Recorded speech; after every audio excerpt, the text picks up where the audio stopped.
My name is Beckett Stone, and this is the day I realized I'd made a seven-figure mistake. The CFO of the company that fired me is on the phone, and the number he just offered me is 3 times my yearly salary. Not because he likes me, because their entire infrastructure just crashed, and I'm the only person alive who knows how to fix it. And I'm about to tell him no.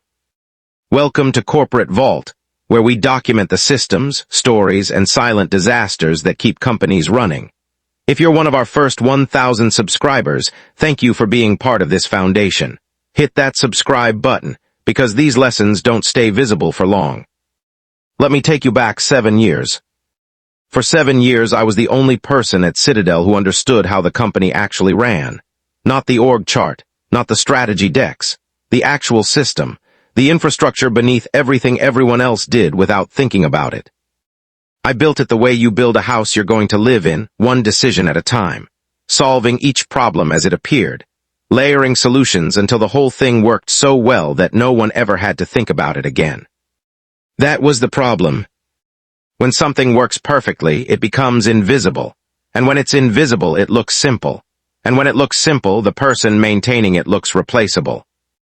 I met Cordelia Frost on a Tuesday in March, 3 months before she fired me. She was Citadel's new VP of Operational Excellence, a title created specifically for her. She scheduled 30-minute, touch-base sessions with every department lead. I wasn't a department lead, but she called me anyway. Beckett Stone. Cordelia stood in the doorway, tablet already in hand, her posture rigid and evaluative.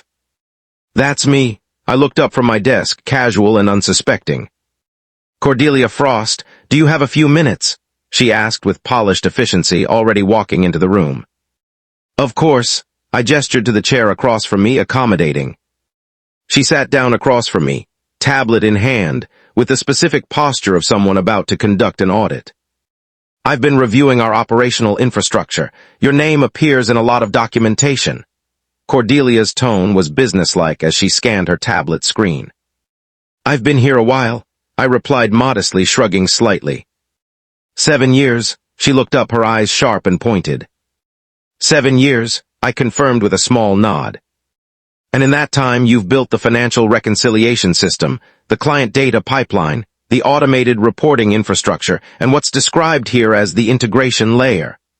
Cordelia read from her tablet, slightly impressed but also skeptical. That's right, I acknowledged simply, hands folded on my desk. That seems like a lot for one person, she probed, her eyes narrowing slightly. It was built over 7 years, one piece at a time. My voice was calm and factual, matter of fact. And it all still works, she was testing me now. It all still works, I said quietly with confidence born from certainty. Who else understands how it works? She asked the critical question, leaning forward slightly. I paused. It was the right question. No one had asked it before. Parts of it, a few people, the whole thing, just me. I answered honestly, hesitating slightly as the implication hung in the air. Cordelia smiled, not unkindly, but with the particular confidence of someone who has just identified inefficiency. That's exactly the kind of single point of failure risk I'm here to eliminate, she said smoothly, her smile certain and satisfied. What she didn't understand was that the single point of failure wasn't me. It was the 7 years of institutional decisions, workarounds, and dependencies that I'd built into a system everyone thought was simple because it worked. 3 months later, she restructured me out. This isn't personal. We're moving toward a more distributed operational model. We need systems that can be maintained by teams, not individuals. Cordelia delivered the lines in the conference room with corporate precision, rehearsed and smooth. I understand. My voice was emotionless, accepting what was happening without protest. You'll have 2 weeks to document everything and transition your responsibilities to Mitchell. She stated it matter-of-factly, as if it were perfectly reasonable. Mitchell Chen, he'd been hired 5 weeks earlier as a junior systems analyst. Smart kid, degree from a good school, absolutely no idea what he was walking into. 2 weeks, I repeated flatly, my voice controlled and tight. Is that enough time? Cordelia asked, genuinely questioning, her head tilted slightly. I looked at her. She genuinely thought it was a reasonable question. I'll do what I can, I replied, measured and careful. What I could do in 2 weeks was write down the things I remembered to write down. What I couldn't do was document the thousand small decisions I'd made over 7 years that had become muscle memory. I gave Mitchell a 47-page document. "This is great, really thorough," Mitchell said with earnest, naive optimism, flipping through the pages with approval. "It's a start," I replied quietly, knowing what he didn't yet understand. "I'm sure once I'm in the system, the rest will make sense," he said confidently, nodding to himself. I didn't argue. On my last day, I handed over my access credentials, my laptop, and my keys. Cordelia sent a company-wide email that evening. "As part of our operational evolution, Beckett Stone will be transitioning out of Citadel. We're grateful for his contributions and excited to move toward a more sustainable, team-based systems architecture." Her email voice was corporate cheerful, upbeat, and forward-looking. Ownership, I read that word 3 times. Then I closed my laptop and went home. The system didn't break immediately. That's the thing about good infrastructure, it keeps working even after the person who built it is gone. For a while. The first crack appeared 11 days later. I was in my apartment, 2 weeks into unemployment, when my phone rang. "Beckett Stone," I answered neutrally, not recognizing the number. "Beckett, it's Angela from finance." Angela's voice was apologetic and stressed, guilt already evident. "Angela Vance, senior financial analyst.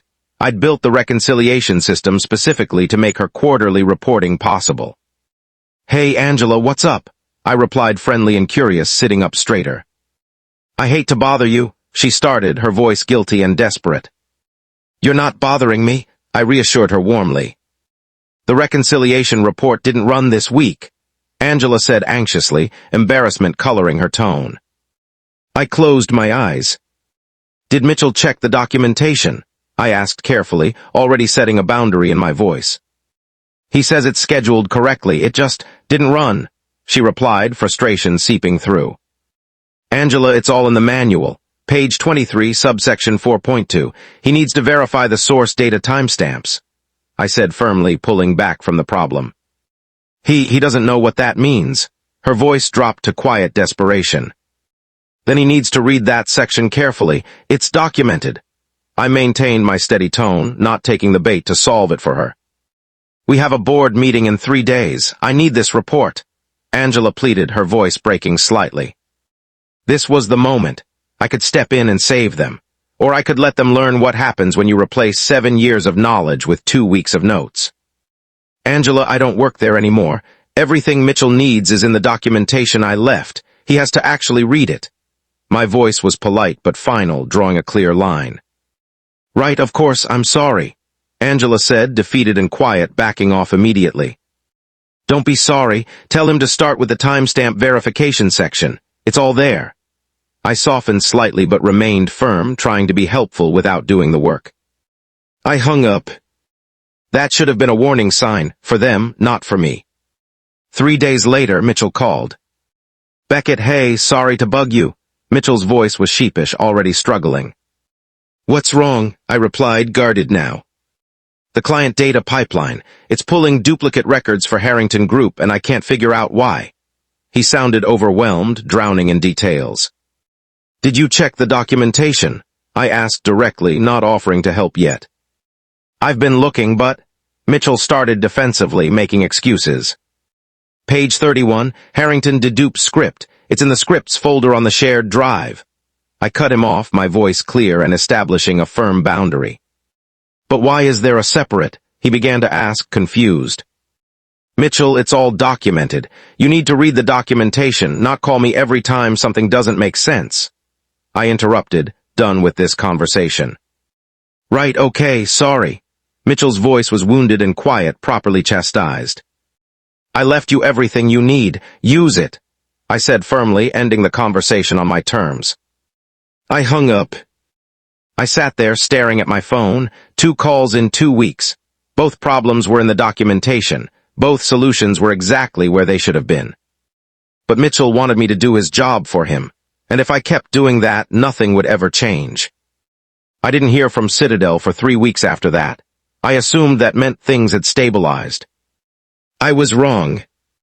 The call that changed everything came on a Thursday in May. Not from Mitchell, not from Angela, from Cordelia Frost. "Beckett, we need to talk." Cordelia's voice was tense and urgent, her professional polish completely stripped away. Her voice had a different quality now. The confidence was gone. "What happened?" I asked cautiously, already suspecting the worst. "Can you come in today?" she asked with barely controlled panic, an edge of desperation in every word. "Cordelia, I don't work there anymore," I reminded her firmly, stating the obvious. "I know, I'm asking anyway." Her voice was desperate now, on the edge of panic. "What happened?" I asked again, steady and waiting for the real answer. Silence then. "The integration layer is down. No one knows how to fix it," Cordelia admitted quietly, defeated. "The integration layer. I built it in year 3. It was the piece of infrastructure that connected everything else. Every system at Citadel touched the integration layer at some point. I documented it. 70 pages, diagrams, data flow maps, API specifications. But I'd never had to fix it before, because I'd built it well enough that it never broke." "What does down mean?" I asked calmly, my voice diagnostic and precise. "Nothing is syncing. Client data isn't updating. Reports aren't generating. Mitchell says the logs show an authentication error, but he can't figure out where it's coming from." Cordelia rattled off the symptoms, stressed and speaking quickly. Authentication error. I knew exactly what it was. The integration layer authenticated with each connected system using API keys, long strings of random characters that proved the integration was allowed to access data. Those keys expired, not often, once a year usually.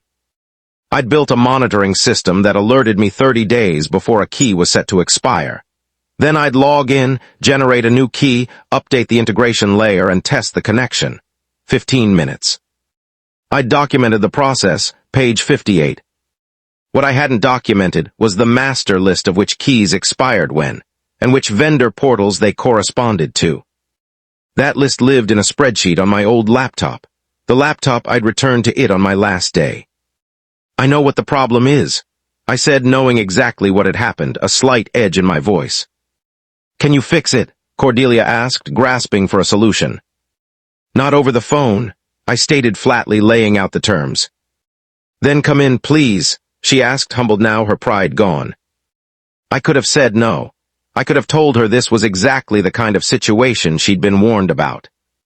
But here's the thing about building something for 7 years. You don't stop caring about it just because someone else owns it now. "I'll be there in an hour," I said, resigned and already agreeing against my better judgment. Citadel's office looked the same, but I didn't belong there anymore. "Can I help you?" the receptionist asked politely and professionally, not recognizing me. "Beckett Stone, Cordelia Frost is expecting me." The words felt strange coming out of my mouth. She checked her screen, nodded, printed a visitor badge. Visitor. Cordelia met me on the 3rd floor. No handshake, no small talk. "Thank you for coming," she said, grateful but tense, all business. "Where's Mitchell?" I asked, getting straight to the point. "In your old office. He's been trying to fix this for 6 hours." Cordelia replied wearily, exhaustion in her voice. We walked. I noticed the unusual number of people clustered around desks, the particular quiet of an office where things aren't working. Mitchell looked up when we entered. He looked exhausted. "Beckett, thank God," Mitchell said, relieved and desperate, his shoulders sagging. "Show me what you've got," I replied, professional and brief, moving directly to the monitor. He turned his monitor. Logs, error messages, authentication failures from 4 different vendor systems. "I've tried regenerating the API keys, but I don't know which systems these errors are coming from. The logs just show generic vendor IDs, and I can't find a master list anywhere." Mitchell explained, defeated, his hands gesturing helplessly at the screen. "That's because the master list was on my laptop," I said matter-of-factly, stating the simple truth. "The one you returned?" Mitchell's face fell as he realized the implication. "The one I returned," I confirmed with a nod. "Can you recreate it?" Cordelia stepped forward, urgent and pressed for time. "I can, but it'll take time," I said, assessing the scope of the problem. "How much time?" she asked, pressing for specifics. I looked at the errors, 4 vendors. I knew 3 of them off the top of my head. 2 hours, maybe 3, I estimated, calculating in my head.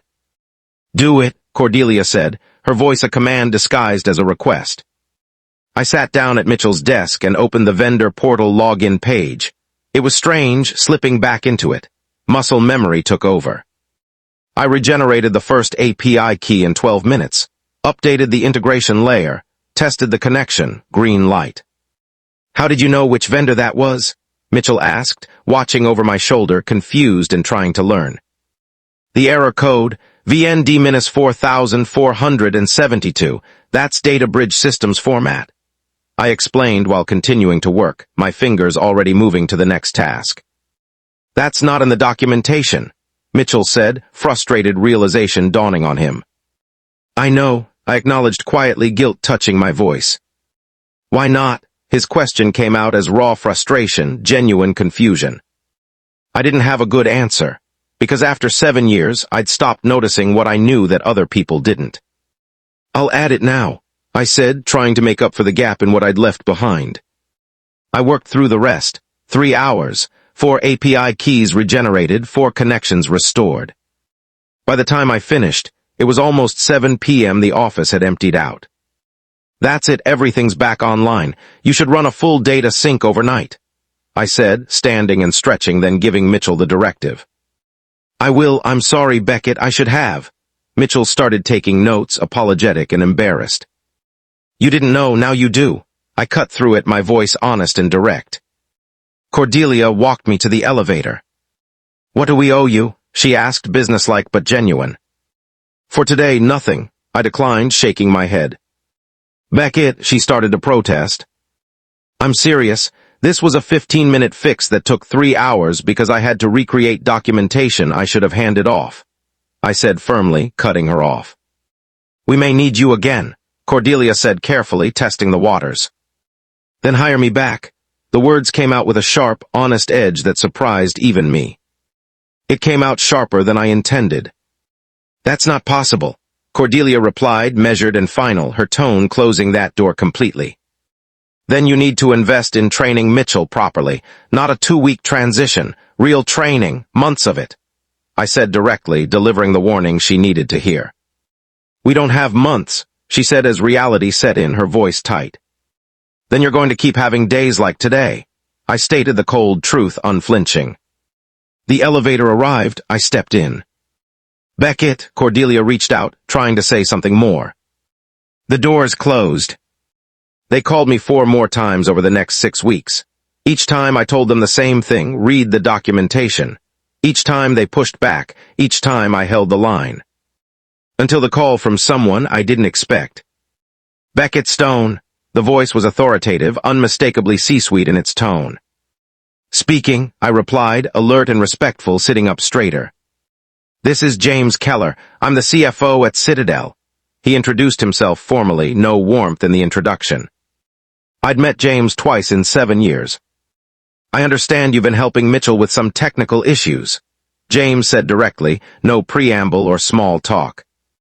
A few times, yes, I replied carefully, choosing my words. I need you to understand something. In the last quarter, our reporting accuracy has dropped 18%. We've missed 2 board deadlines. Our auditors are asking questions we can't answer. He laid out the damage with controlled anger, each word deliberate. I waited. Cordelia says these are transition issues. That Mitchell just needs more time. But I'm looking at 7 years of perfect operational performance followed by 2 months of chaos, and the only variable that changed is you. James cut through all the noise, his voice sharp and analytical. I don't work there anymore. I stated the boundary clearly, keeping my voice level. I'm aware. I'm calling to ask if you'd consider coming back. He pivoted immediately, making his offer. I hadn't expected that. As what? I asked with cautious interest, leaning forward.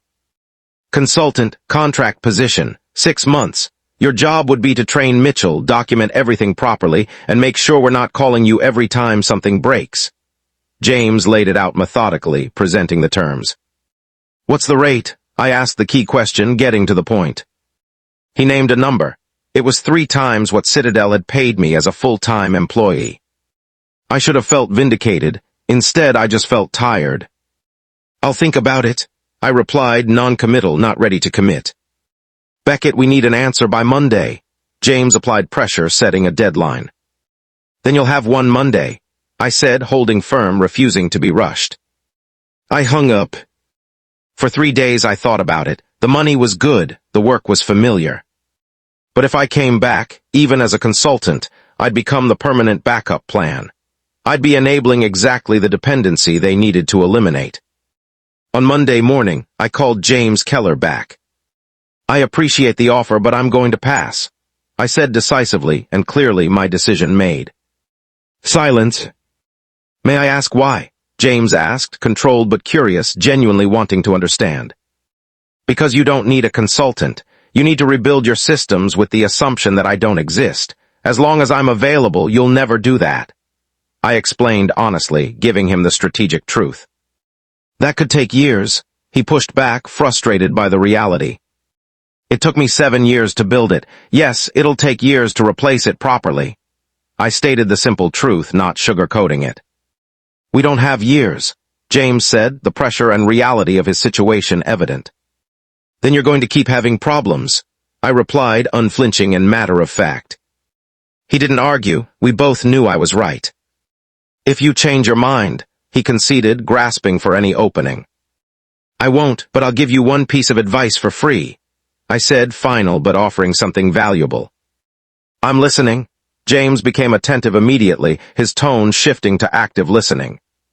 "Stop thinking about this as a training problem. Mitchell's smart. He'll figure out the technical pieces eventually.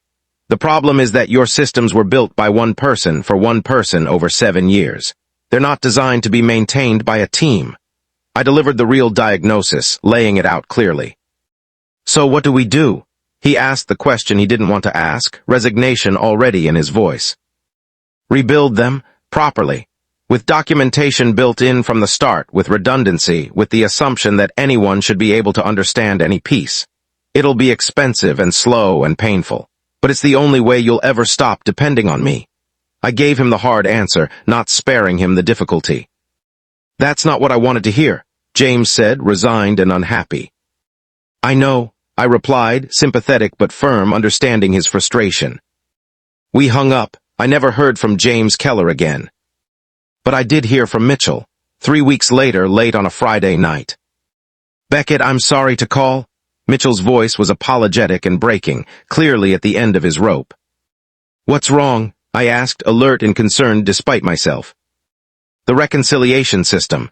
It's producing negative numbers. Angela's losing her mind, and I've been staring at this for 4 hours," he said, overwhelmed and desperate, exhaustion saturating every word. Negative numbers. I knew exactly what that meant. "Did someone change the vendor data format?" I asked, diagnostic but not solving it for him. I don't know. How would I check?" Mitchell replied, confused and lost. "Log into the vendor portal. Look at the most recent data export. Compare the column order to the mapping configuration in the reconciliation script." I gave him the path, not the answer, teaching rather than doing. I heard typing. "Oh my God!" Mitchell's voice was horrified as realization hit him. "They changed it," I asked, already knowing the answer. "The revenue column and the refund column are swapped," he said, seeing it now, the problem suddenly obvious. "That's why you're getting negative numbers." I confirmed his thinking, validating his discovery. "How do I fix it?" he asked the next question, looking for the answer again. "Update the mapping configuration, then rerun the reconciliation for every report that's already been generated with the wrong mapping." I taught rather than did, giving him the method. "How many is that?" Mitchell asked, overwhelmed by the scope. "Depends how long ago they changed the format. Could be weeks," I answered honestly, not minimizing the work ahead. "This is insane. How did you keep track of all this?"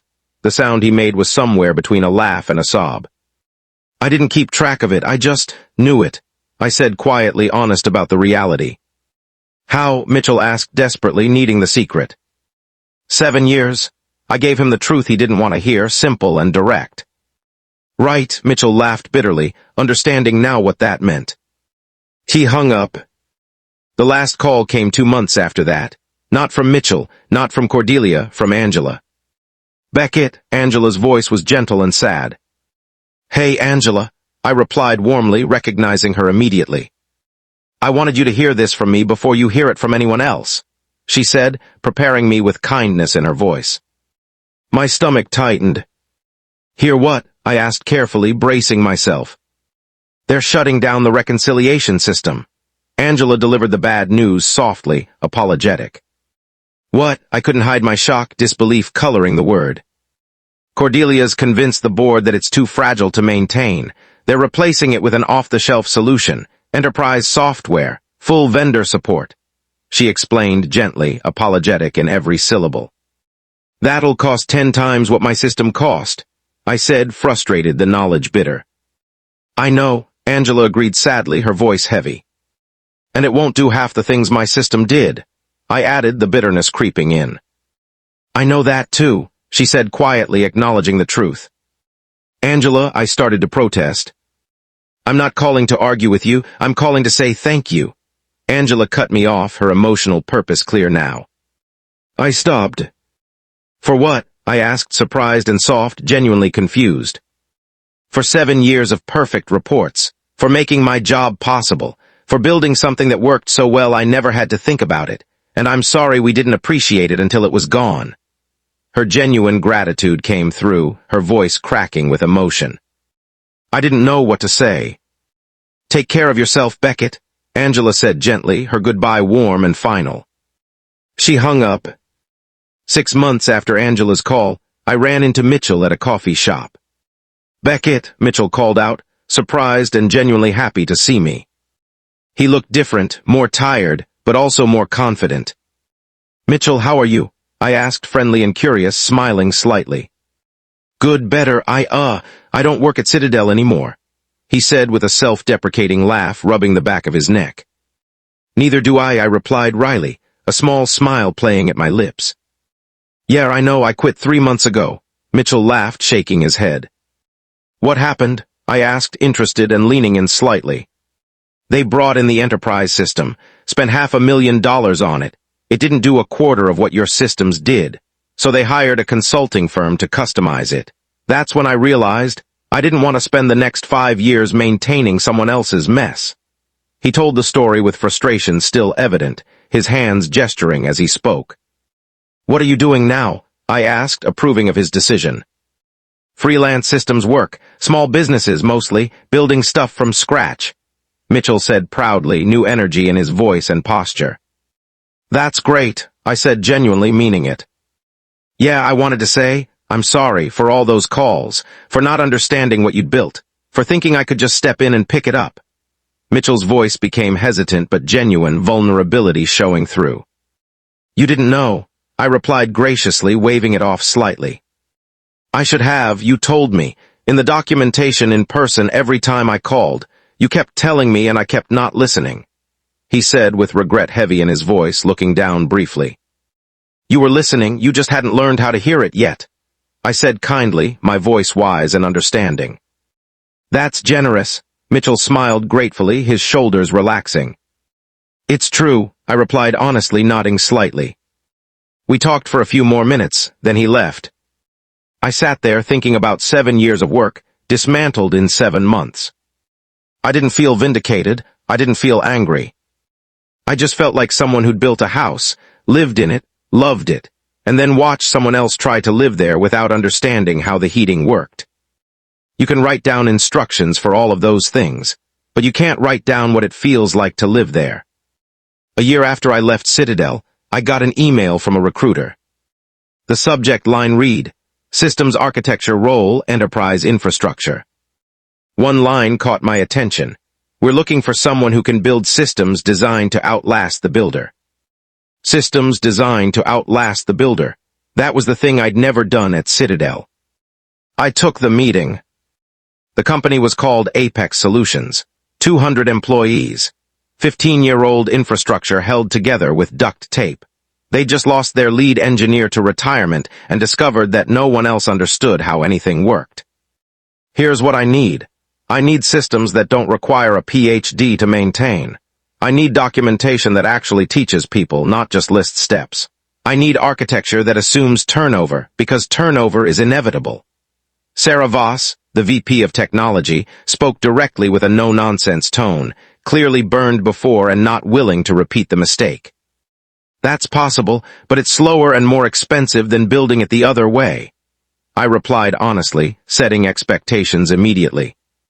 How much slower? She challenged unflinching.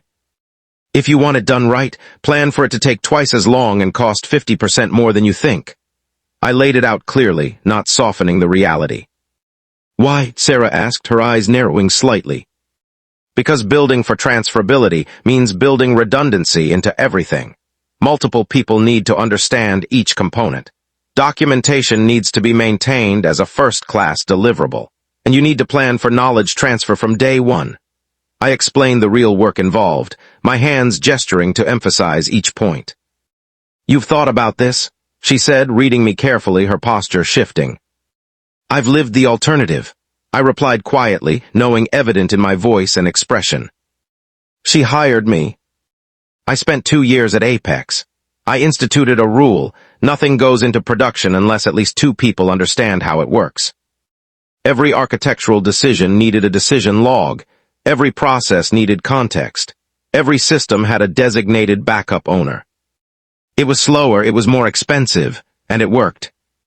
When I left Apex 2 years later, by choice this time, the systems I'd built kept running. Not perfectly, but sustainably. Because they'd been designed, from the beginning, to work without me. I think about Citadel sometimes, about the integration layer, the thing I was most proud of. I heard through a colleague that they shut it down 18 months after I left.